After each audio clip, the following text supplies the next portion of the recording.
Apa kabar semuanya, sehat? Udah pada ngantuk belum? Lapar belum? Nikah belum? Alhamdulillah.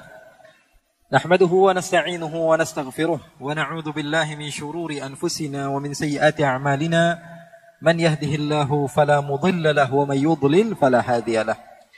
Ashhadu an la ilaha illallah wahdahu la syarika lahu. وأشهد أن سيدنا وحبيبنا وعظيمنا وقرة أعيننا ونور قلوبنا محمدا عبده ورسوله اللهم فصل وسلم وبارك وكرم وعظم ومجد وتكرم وتحنن على سيدنا محمد وعلى آله وصحبه أجمعين سبحانك لا علم لنا إلا ما علمتنا إنك أنت العليم الحكيم رب اشرح لي صدري ويسر لي أمري واحلل عقدة من لساني يفقه قولي اللهم إني أعوذ بك من علم لا ينفع وعمل لا يرفع وقلب لا يخشع ودعاء لا يستجاب لها. Alhamdulillah, saya bersyukur kepada Allah Subhanahu wa taala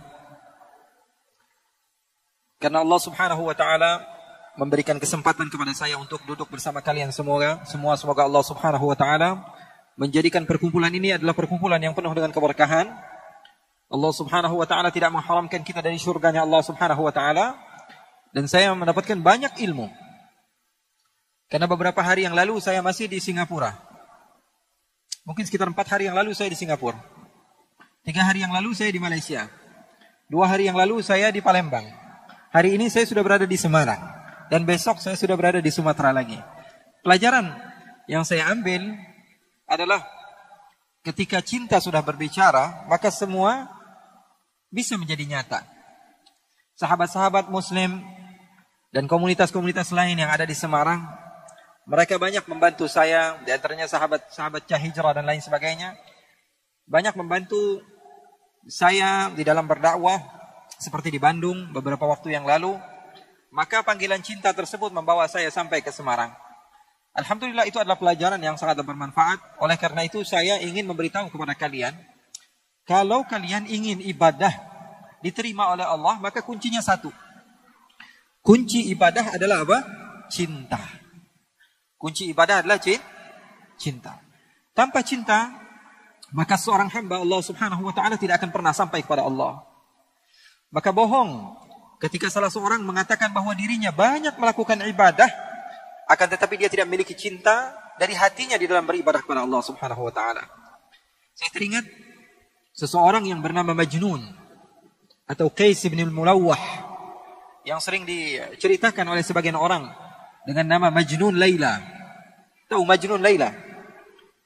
Majnun pecinta kepada Laila, seorang wanita yang di sebagian riwayat diceritakan wanita tersebut tidak cantik. Wanita tersebut tidaklah seindah yang dibayangkan banyak lelaki. Akan tetapi Majnun sudah cinta, dan kalau seseorang sudah mencinta maka matanya buta. Betul atau tidak? Betul atau tidak? Seseorang kalau sudah mencinta maka matanya buta. Salah seorang di antara kita sebagai contoh, cinta sekali kepada anaknya. Padahal anaknya nggak keren-keren banget, tapi setiap hari yang diupload siapa? Anaknya terus. Kenapa? Karena cinta.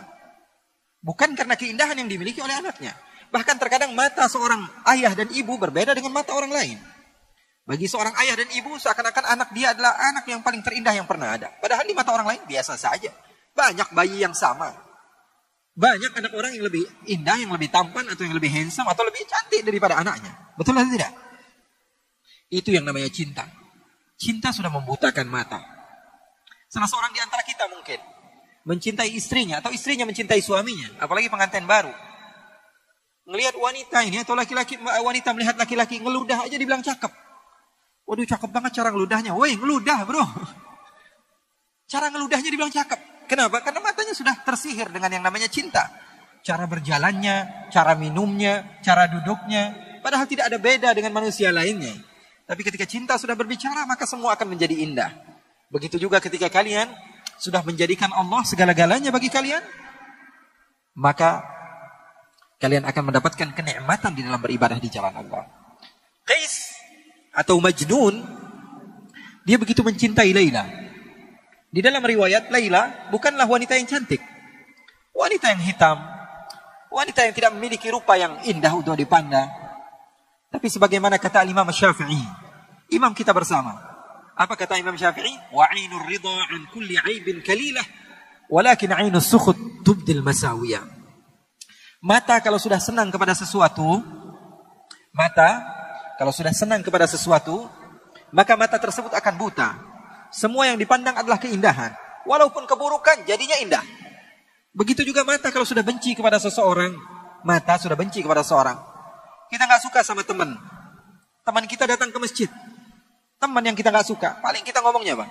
Wah, ini anak paling caper, wah, ini anak paling pengen dibilang soleh, wah, ini anak paling pengen dibilang orang yang baik.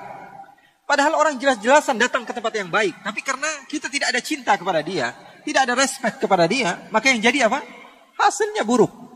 Oleh karena itu cinta adalah segala-galanya. Pesan saya, kalau ingin mendapatkan kekhusyuan di dalam sholat, di dalam beribadah, utamakan cinta. Setelah itu baru kamu lakukan segala hal, dan kamu akan merasakannya dalam keadaan nikmat.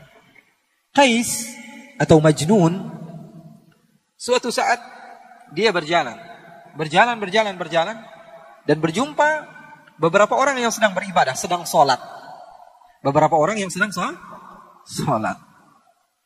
Lalu Qais ataupun Majnun ini menghampiri orang yang sedang sholat tersebut dan duduk di hadapan orang yang sedang sholat. Bayangkan, kalau kamu sedang sholat, tiba-tiba ada orang duduk di depan kamu. Kira-kira khusyuk nggak sholatnya? Sedang takbir, Allahu Akbar. Tiba-tiba ada orang duduk di depan. Kita baca Fatihah sambil fokus, nggak bisa. Maka orang-orang yang sedang sholat tersebut mempercepat sholatnya karena tidak khusyuk. Ada orang yang mengganggu. Selepas mereka sholat, mereka mendekati Majnun. Hei Majnun, hei orang gila, kenapa kamu mengganggu ibadah kami? Kenapa kamu mengganggu sholat kami? Kenapa kamu mengganggu hubungan antara kami dengan Allah? Apa kata Majnun? Apakah kalian benar-benar sedang sholat? Apakah kalian apakah kalian serius sedang bercinta dengan Allah? Apakah kalian sedang bermunajat dengan Allah? Sepertinya kalian dusta. Kenapa kamu bisa bilang dusta? Karena saya, kalau masuk kampung Laila, saya tidak toleh kanan, tidak toleh kiri. Saya tidak melihat apa yang ada di belakang saya. Fokus pikiran saya hanya Laila. Kalau saya sudah masuk ke kampung Laila, mau ada orang ribut di sebelah saya, mau ada mobil tabrakan di sebelah saya, mau ada segala hal apapun yang terjadi, pikiran saya hanya Laila. Karena yang saya tuju adalah Laila. Maka orang-orang tersebut kebingungan dengan jawaban Majnun yang begitu luar biasa. Orang gila bisa mengajarkan arti cinta kepada Allah. Apa dia katakan? Saya kalau masuk kampung Laila, saya tidak tengok kanan, tidak tengok kiri. Yang ada di pikiran saya hanyalah Laila. Tapi kalian mengatakan cinta kepada Allah, beribadah kepada Allah, tapi ketika saya datang, kalian tidak fokus kepada Allah. Di dalam pikiran kalian, ini kenapa ada orang gila duduk di depan kami? Di dalam pikiran kalian, ini kenapa ada orang gila datang ke tempat kami? Kalian tidak benar-benar cinta kepada Allah. Oleh karena itu, kita belajar cinta kepada orang gila. Belajar cinta sama orang gila. Ini Majnun luar biasa cintanya. Suatu saat, Majnun sedang duduk bersama anjing. Duduk sama anjing. Dimuliakan anjing tersebut. Diberikan parfum sama dia. Dipakaikan pakaian. Kemudian dia memiliki roti, dia potong dua, yang setengah dia makan, yang setengah dia kasih kepada anjing tersebut. Ini orang gila wajar ya. Maka sebagian orang datang kepada Majnun dan mengatakan, hei Majnun, kamu ini tambah lama, tambah gila saja. Kenapa anjing kamu berikan setengah daripada harta kamu? Apa kata Majnun? Begitu indah Majnun mengajarkan cinta kepada kita, yang tidak faham akan arti daripada cinta. Apa kata Majnun? Saya memuliakan anjing ini, karena saya tahu matanya pernah memandang kampungnya Laila. Saya memuliakan dia karena matanya pernah memandang kampung kekasih saya, maka saya mencintainya.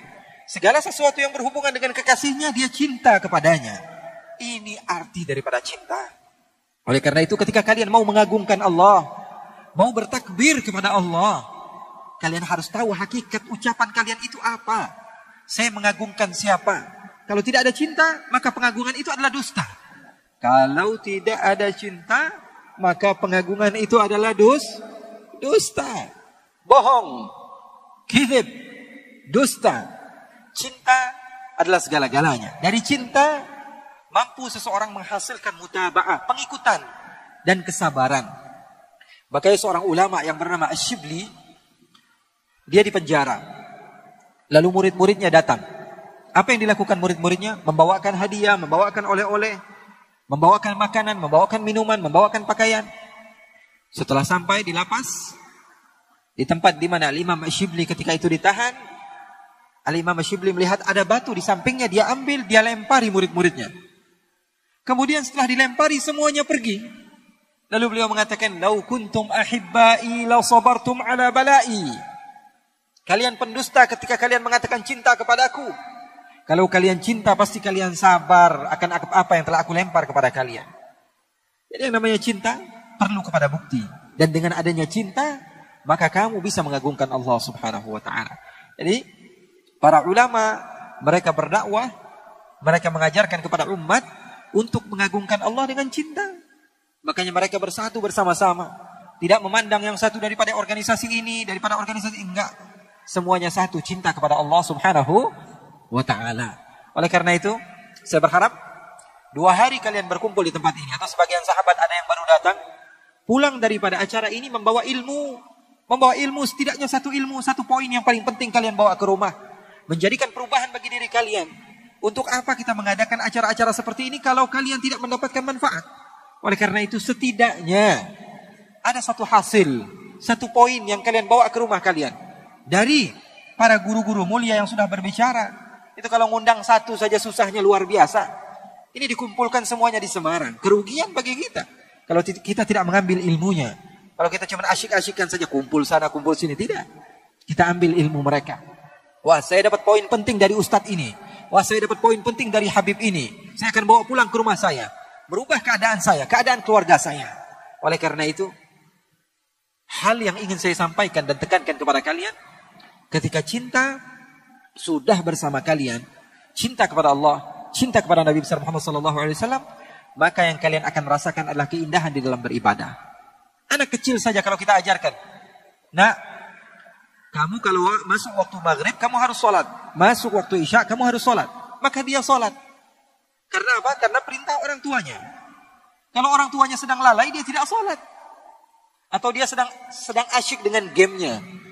Misalnya dia sedang asyik dengan gamenya. Dia bilang, bapak, nah sholat nak. Iya mah, dia kunci pintunya, pura-pura wudhu, dia pura-pura sholat. Kenapa? Karena dia melakukan ibadah karena apa? Karena perintah, bukan karena cinta. Tapi kalau anak kecil, dari semenjak kecil kita ajarkan cinta kepada Allah, cinta kepada Rasulullah, mau ibu bapaknya jungkel balik, mau ngapain terserah. Karena anak tahu, ini adalah amaliyah yang disukai oleh Allah. Ini adalah amaliyah yang disukai oleh Rasulullah.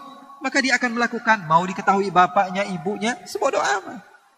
Makanya para sahabat Nabi, para tabi'in diajarkan bagaimana cinta kepada Allah, cinta kepada Rasulullah.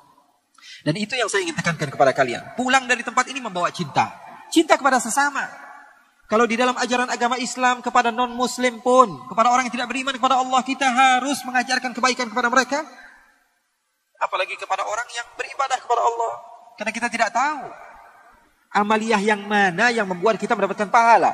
Saya pernah loh di Kalimantan Timur, ada beberapa orang datang kepada saya. Bilang, Habib, saya buat kajian di Kalimantan Timur, di Balikpapan. Datang salah seorang di antara mereka mengatakan kepada saya, Habib, saya sudah sekitar 2 atau 3 tahun masuk Islam. 2 atau 3 tahun masuk Islam. Saya tanya, Alhamdulillah, kamu sudah menjadi mu'allaf dan kebahagiaan bagi saya. Apa penyebab kamu masuk Islam? Apa jawabannya? Saya pernah melihat Instastory Habib di Instagram. Itu yang membuat hati saya berubah. Ingin mengenal kepada Allah. Saya bilang, saya saja lupa apa yang saya dakwahkan. Saya lupa apa yang saya tulis. Tapi bisa merubah seseorang. Karena kita tidak pernah tahu amalia apa yang kita apa yang kita buat sehingga merubah kehidupan orang. Pernah di Pangkal Pinang, di daerah Sumatera, saya diundang di salah satu majelis. Keluar dari majelis tersebut, sebelum saya pulang, saya diajak ke tempat oleh-oleh. Saya belanja ini, belanja itu. Ketika saya sedikit haus, saya bilang sama salah satu murid saya mau minum. Saya diberikan air minum, lalu saya duduk. Saya minum sebagaimana sunnah baginda Nabi besar Muhammad Sallallahu Alaihi Wasallam. Lalu sesuatu aneh yang terjadi. Salah satu orang yang bekerja di tempat tersebut, di kedai tersebut mendekati saya. Dia keturunan Cina. Dia bilang, kamu kok asik banget Pak. Kalau minum kamu duduk. Kalau berbicara kamu tersenyum. Kalau nawar seadanya. Kalau begini, dia puji-puji. Terus saya bilang, kamu orang mana? Saya orang asli sini. Keturunan Tionghoa begini. Oh, kalau saya orang Islam. Ngomong biasa saja. Tiba-tiba sebelum saya pulang, saya sudah berada di mobil. Saya berhenti, saya panggil lagi dia. Sepertinya kamu tertarik dengan agama Islam. Dia katakan, iya Pak. Ya sudah, kamu syahadat sekarang. Kamu mau? Iya, saya mau. Kemudian dia syahadat. Dia bersyahadat. Dan dia mengesahkan Allah dan beriman kepada Rasulullah SAW. Kepada sesuatu yang saya lakukan, yang mungkin saya tidak sengaja melakukannya. Atau sesuatu yang biasa, kita anggap biasa. Update. Ya, walaupun sebagian di antara kita followersnya cuma 3 ya. Tapi update saja. Siapa tahu dengan dakwah kamu tersebut seseorang memiliki perubahan. Hidupnya berubah. Yang tadinya mereka seharusnya menjadi ahli neraka menjadi ahli syurga. Sebarkan cinta kemana-mana. Umat sudah capek dengan perpisahan, perpecah belahan. Ada sebagian komunitas mungkin mau membaca sejarah Nabi, membaca maulid, oke, betulkan saja. Ada sebagian lagi yang tidak mau baca, ya sudah urusan kalian tidak mau membaca. Jangan salahkan sudah. Kita sudah capek menyalahkan satu sama lain. Yang salah itu yang menyalahkan orang lain, itu yang salah. Kalau ada orang yang sholat di masjid ini pakai kunut, di masjid yang satu lagi nggak pakai kunut. Yang pakai kunut nyalahin yang nggak pakai kunut. Yang nggak pakai kunut nyalahin yang pakai kunut. Padahal dia sholat subuh juga enggak. Betul atau tidak? Kita ributnya di situ. Makanya saya mau ceritakan kepada kalian satu kisah. Ketika saya berada di Thailand, saya berjumpa dengan seorang jenderal di sana. Dia mengadakan kajian bersama tentara-tentara. Lalu ketika saya duduk di tempat tersebut, dia mengatakan kepada saya, Habib, saya mau Habib bercerita tentang agama Islam. Maka saya ceritakan tentang agama Islam kepada yang hadir. Setelah saya ucapkan, saya kisahkan, saya bacakan daripada ayat Al-Quran dan Sunnah Rasulullah SAW sesuai dengan apa yang datang daripada Allah. Sebagian di antara mereka tertarik dengan agama Islam. Lalu sebagian lagi mengatakan, ya Habib, kalau kami tahu agama Islam seperti apa yang Habib telah gambarkan, mungkin semenjak lama kami sudah masuk Islam. Saya katakan, memangnya kalian bukan Islam? Dia katakan, saya bukan Islam.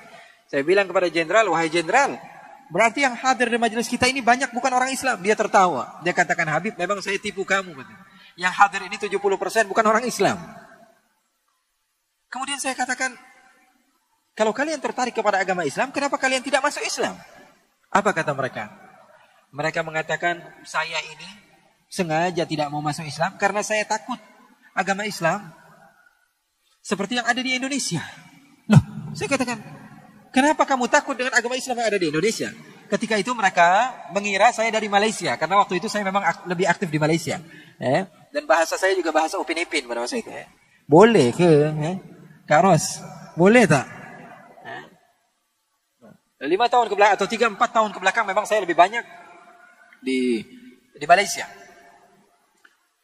Mereka mengira saya orang Malaysia, padahal paspor saya paspor Indonesia. Maka mereka mengatakan, Habib, saya tidak mau masuk Islam karena saya takut seperti agama yang ada di Indonesia. Memangnya kenapa Indonesia? Saya katakan, Indonesia itu satu kecamatan, satu masjid baca maulid, masjid lain gak baca maulid, ribut. Betul atau tidak?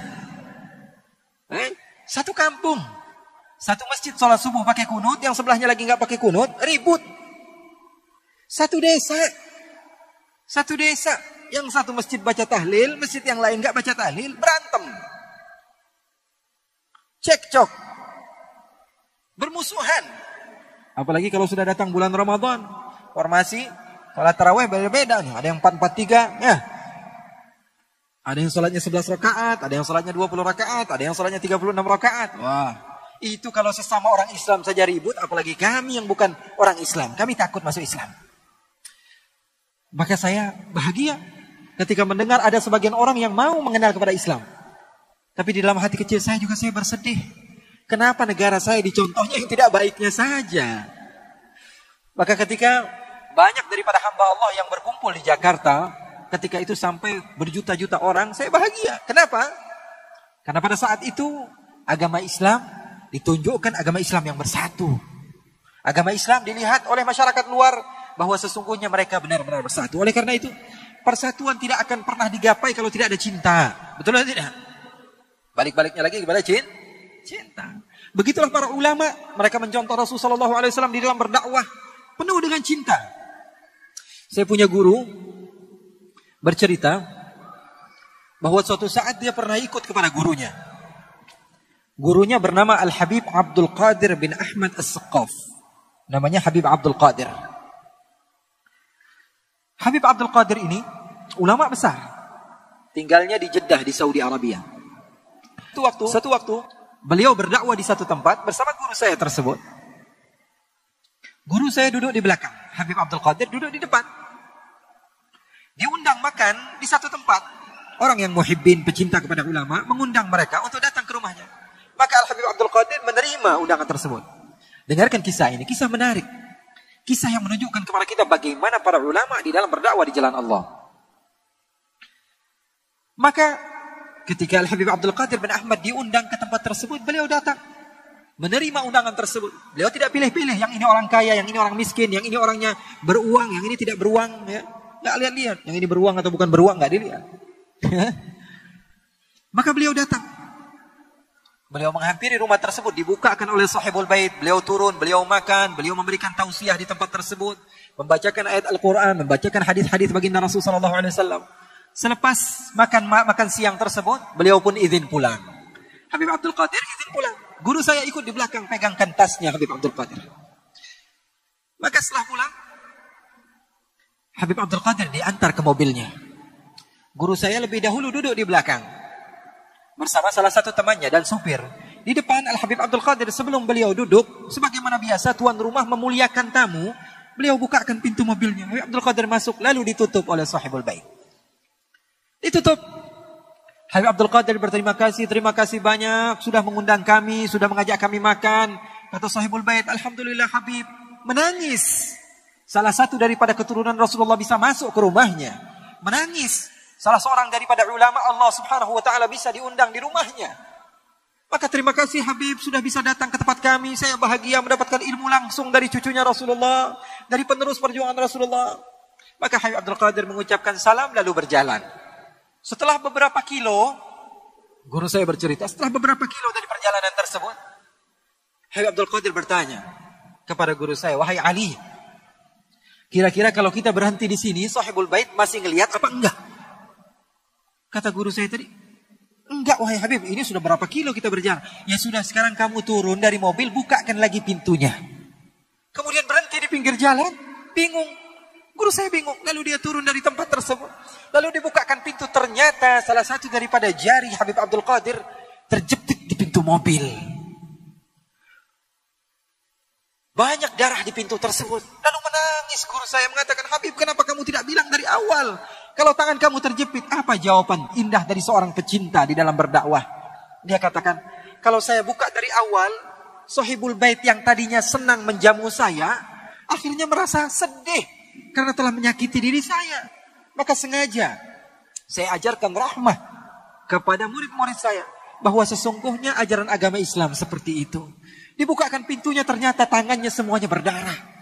Beliau tidak mau orang yang tadinya sudah berbahagia tiba-tiba rusak moodnya gara-gara kelakuan yang dia buat. Maka Habib Abdul Qadir mengajarkan rahmah kepada umat di dalam berdakwah. Begitulah para salafus saleh. Mereka tidak mau mencaci, tidak mau menghina, karena ajaran Islam adalah ajaran salam, ajaran damai. Nikmat sekali kalau kita tidak ada musuh, betul atau tidak? Kalau tidak ada musuh, nikmat hidup kita. Makanya beruntung kalian mendapatkan kenikmatan agama Islam. Salah seorang di antara cucunya Rasulullah yang bernama Sayyiduna Al-Hasan pernah berjalan dengan putranya. Di beberapa tempat dia berjumpa dengan orang pedalaman yang benci kepada keturunan Rasulullah. Karena keturunan Rasulullah ini dibenci dari semenjak zaman dahulu. Bukan sesuatu yang baru. Sampai Allah katakan dalam Al-Quran, Inna syani'aka huwal abtar. Sesungguhnya orang yang mengatakan kamu tidak memiliki keturunan, wahai Muhammad, dialah yang tidak memiliki keturunan. Padahal ada di dalam Al-Quran. Loh, memangnya keturunan Nabi masih ada? Ada saja yang bertanya seperti itu. Kalau di dalam Musnad Al-Imam Ahmad bin Hanbal, Nabi Muhammad bercerita bahwa Imam Mahdi nanti di akhir zaman akan diutus oleh Allah Subhanahu wa taala sebagai penyelamat kepada umat, kata Rasul, dan dia dari keturunan saya. Sekarang pakai akal. Kalau nanti di akhir zaman ada keturunan Nabi, terus nongolnya dari mana kalau sekarang gak ada keturunan Nabi? Fahami teks hadis Rasulullah, kemudian gunakan akal kalian. Kalau Nabi Muhammad mengatakan, nanti di akhir zaman, ada seorang imam yang bernama Imam Mahdi, dia namanya seperti nama saya, nama ayahnya seperti nama ayah saya, dan dia termasuk daripada keturunan saya. Kalau di dalam hadis dikatakan Imam Mahdi keturunan Nabi, munculnya dari mana kalau sekarang nggak ada keturunan Nabi? Apa tiba-tiba muncul begitu lahir? Paham atau tidak? Oleh karena itu dakwah Ahlul Bait keluarga Nabi Muhammad SAW, yaitu dakwah yang tidak mudah menyalahkan orang lain. Dakwah dengan salam, dakwah dengan damai. Masuk kemanapun tempat, selagi mereka semua beriman kepada Allah, beriman kepada Rasulullah. Sekarang saya tanya, kalian beriman kepada Al-Quran atau tidak? Beriman kepada sunnah-sunnah Rasulullah atau tidak? Sama berarti. Sama seperti yang lain-lainnya. Oleh karena itu sayang sekali kalau kita beriman kepada Al-Quran, beriman kepada sunnah Rasulullah SAW, kemudian kita jauhi sebagian ikhwan kita. Tidak. Kalau kamu mau mendakwah, dakwah itu bahasa Arab artinya da'a yad'u, artinya mengajak, bukan mengejek, bukan. Dakwah itu mengajak, bukan mengejek. Pendakwah itu mengajak orang lain untuk menuju surganya Allah Subhanahu wa taala. Sayyidina Hasan suatu saat sedang berjalan-jalan, tiba-tiba ada beberapa orang yang datang dari luar kota Madinah mengejek Sayyidina Hasan. Dia bilang, "Hei, kamu ini orang zalim. Hei, kamu ini mengaku cucu Nabi tapi kamu tidak berakhlak. Kamu ini adalah orang yang fahish. Kamu ini adalah orang yang begini dan begitu." Diejek. Anaknya udah marah nih. Anaknya sudah kesel. Dia bilang, "Ayah kok diejek gak marah-marah? Bapak kok dibilang begini, dibilang begitu, kok kamu tidak marah biasa saja? Bahkan wajah kamu tidak berubah sedikit pun." Apa kata Sayyidina Hasan? Beliau mengatakan, "Saya pengen jawab. Tapi kakek moyang saya dari semenjak dahulu tidak mengajarkan saya cara untuk berkata-kata kotor. Sehingga saya tidak tahu kata-kata kotor. Untuk mengatakan sesuatu yang kotor saya tidak tahu. Karena saya tidak diajarkan oleh orang tua saya." Subhanallah. Apakah sudah tidak ada orang yang seperti itu? Ada, cuma mata kita saja dipenuhi dengan suudzon. Banyak. Orang yang dekat dengan Allah itu masih banyak. Bahkan beberapa daripada guru saya bercerita, sebagian orang-orang pedalaman di Hadramaut sana bertanya, "Masa sih di dunia ini ada orang yang ghibah?" Saya nggak percaya katanya. Ada orang yang mengumpat orang lain dari belakang. Saya nggak percaya. Pasti di dunia tidak ada. Orang yang seperti itu masih ada loh. Cuman karena memang lingkungan kita saja. Lingkungan kita ini apa? Lingkungan segala sesuatu diupdate. Orang yang salah sedikit dikatakan begini, begitu, dan lain sebagainya. Enggak. Orang yang salah itu bisa diperbaiki. Kalau kamu mengajaknya dengan cinta, dengan kebaikan, dengan hal-hal yang positif. Oleh karena itu, saya mengajak kalian semua keluar dari tempat ini untuk semakin bersatu. Bergabung bersama mereka-mereka yang benar-benar mau mengajak kalian kepada kebaikan. InsyaAllah, Allah Subhanahu wa ta'ala kumpulkan kita juga nanti di hari kiamat bersama Nabi besar Muhammad sallallahu alaihi wasallam. Nabi Isa alaihi salatu wasallam, satu kisah yang menarik. Kalian pegang, kalian ajarkan kepada keluarga kalian, jangan kalian lupakan. Nabi Isa alaihi salatu wasallam pernah suatu saat sedang berjalan. Ketika beliau berjalan, tiba-tiba ada sebagian orang yang mengejek Nabi Isa. Dikatakan, "Wahai Isa, kamu ini penjahat. Wahai Isa, kamu ini perusak dunia. Wahai Isa, kamu ini adalah orang yang tidak benar." Nabi Isa tersenyum dan mengatakan apa? "Jazakumullahu khaira." Terima kasih banyak, semoga Allah membalas kamu. Dia ejek lagi, "Kamu pembohong. Wahai Isa, kamu pendusta." Ingat kisah ini, ajarkan kepada keluarga kalian. Bagaimana Nabi Isa ketika diejek? Nabi Isa dikatakan, "Kamu pembohong, kamu pendusta. Kamu adalah pemecah belah umat." Apa kata Nabi Isa? "Jazakumullahu khaira." Hawariyun, pengikut Nabi Isa, bingung. "Wahai guruku, kenapa kok kamu diejek?" Kamu jawabnya, "Jazakumullah khairan." Semoga Allah membalas kebaikan. Apa kata Nabi Isa? "Huwa yukhriju ma'induh, wa ana ukhriju ma'indi." Apa kata Nabi Isa? Dia ini, orang-orang yang jahat ini, dia mengeluarkan apa yang ada di hatinya. Hatinya kotoran semua, yang keluar dari lidahnya apa? Kotoran juga. Saya cari-cari di hati saya, kotoran ada atau tidak? Tidak keluar dari hati saya kecuali apa? Jazakumullah khairan. maka itulah yang keluar dari lidah saya. Paham atau tidak? Jadi lisan kalian menunjukkan watak kalian. Tulisan kalian menunjukkan hati kalian. Semakin kotor kata-kata yang kalian keluarkan, semakin menunjukkan kapasitas hati kalian di dalam keimanan kepada Allah Subhanahu wa taala. Terkadang kita bingung. Saya ini pernah berdakwah di satu kota di Malaysia namanya Melaka. Di situ saya sudah berdakwah bertahun-tahun. Di satu waktu ada di satu masjid saya harusnya khutbah Jumat. Tiba-tiba foto saya dari atas diturunkan sebagian orang yang mengaku mengikut sunnah, mengikut hadis, mengikut Al-Quran. Dia katakan ini Habib tidak sesuai dengan Al-Quran dan sunnah. Padahal yang saya dakwakan adalah Al-Quran dan sunnah. Maka saya bersedih. Saya berdakwah di Indonesia di beberapa tempat. Di Kalimantan, di Sumatera, di Sulawesi, bahkan sampai ke Papua. Berdakwah di Malaysia, di Brunei, di Singapura, di Hong Kong, di Turki, Australia, di New Zealand. Di beberapa tempat, di Eropa dan di Asia. Saya tidak pernah diusir. Tapi baru kali itu di Melaka, di Malaysia, di tempat di mana saya pertama kali membuat organisasi besar. Dan di sana ramai pengikut saya diturunkan foto saya. Maka saya bersedih. Saya mengadu kepada guru saya. Karena seseorang kalau mau sukses harus memiliki guru.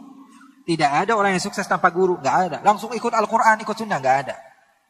Orang yang seperti saya mondok 17 tahun. Saya belajar di pondok pesantren 13 tahun. Saya kuliah di luar 4 tahun. Dan sampai sekarang saya masih belajar. Orang seperti saya saja kalau ditanya hukum terkadang masih bingung mau menjawab. Apalagi kita yang memang setiap hari di depan handphone. Mau jawab apa? Semua bisa kita jawab. Maka saya bilang sama guru saya, wahai guru saya ini begini, saya ini begitu. Saya ditolak dakwah saya bersedih. Apakah jalan saya ini salah? Apakah begini? Tolong berikan jalan keluar. Apa kata beliau? Selama ini dakwah kamu bagaimana? Dia katakan baik-baik saja. Saya katakan baik-baik saja. Baru kali ini saya diusir. Apa kata beliau? Pelajaran buat kalian. Kamu diusir. Dan Nabi Muhammad ketika berdakwah diusir. Maka ada keserupaan antara dakwah kamu dengan dakwah Nabi Muhammad. Maka ini langkah pertama kamu diterima di dalam berdakwah di jalan Allah. Maka kalimat tersebut menjadi penyemangat bagi saya. Rasulullah berdakwah bukan enak-enakan. Rasulullah berdakwah dalam keadaan susah. Kamu diusir, Nabi Muhammad berdakwah diusir. Ini adalah langkah pertama bahwa kamu diterima oleh Allah Subhanahu wa taala di dalam berdakwah di jalan Allah Subhanahu wa taala. Semoga Allah Subhanahu wa taala memberikan kepada kita ilmu-ilmu yang bermanfaat. Kalau ilmu semua ulama atau asatidz yang datang kita ambil semua, mungkin otak kita nggak kesampaian. Betul tidak? Ini paling berapa MB nih otak kita ini. Ya. Tapi setidaknya sesuatu yang tidak bisa diambil semua jangan tinggalkan semua. Catat itu. Segala sesuatu yang tidak bisa diambil semua jangan tinggalkan semua. Semuanya susah. Tapi setidaknya ada beberapa poin yang penting saya dapatkan daripada apa? Acara seperti ini yang saya bawa ke rumah, saya amalkan, saya ajarkan kepada keluarga saya di rumah. InsyaAllah Allah memberikan keimanan kepada kita, memberikan mahabbah kepada kita, dan Allah Subhanahu wa taala mengumpulkan kita di dunia sebelum di syurganya Allah Subhanahu wa taala. Allahumma ja'al jam'ana hadha jam'an marhuma wa tafarruqana min ba'di tafarruqan ma'suma wa la taj'alillahumma fina wa la minna wa la ma'ana syaqiyan wa la mahruma. Ya Allah, jadikanlah perkumpulan kami ini perkumpulan yang Kau cintai ya Allah. Tidaklah kami keluar dari tempat ini kecuali dosa kami telah diampuni oleh-Mu ya Allah. Tidaklah kami keluar dari tempat ini kecuali derajat kami telah Engkau naikkan ya Allah. Ya Allah ya Rabbal Alamin. Pada malam hari ini Engkau telah memberikan nikmat kepada kami untuk bisa duduk bersama orang-orang yang dekat dengan-Mu ya Allah. Jangan haramkan kami untuk senantiasa bisa duduk dengan mereka ya Allah, di dunia sebelum di akhirat ya Allah. Ya Allah, berikanlah kepada kami ilmu yang bermanfaat. Ilmu yang bermanfaat adalah ilmu yang kami amalkan setelah kami terima ya Allah. Jadikanlah kami termasuk orang-orang yang senantiasa mengamalkan sunnah baginda Rasul sallallahu alaihi wasallam, mencintai-Mu dengan hakikat pencintaan ya Allah, sehingga kami mampu menggapai ridha-Mu sebelum syurga-Mu ya Allah. Wa sallallahu bi jamalika wa jalalika ala sayyidina Muhammadin walhamdulillahi rabbil alamin.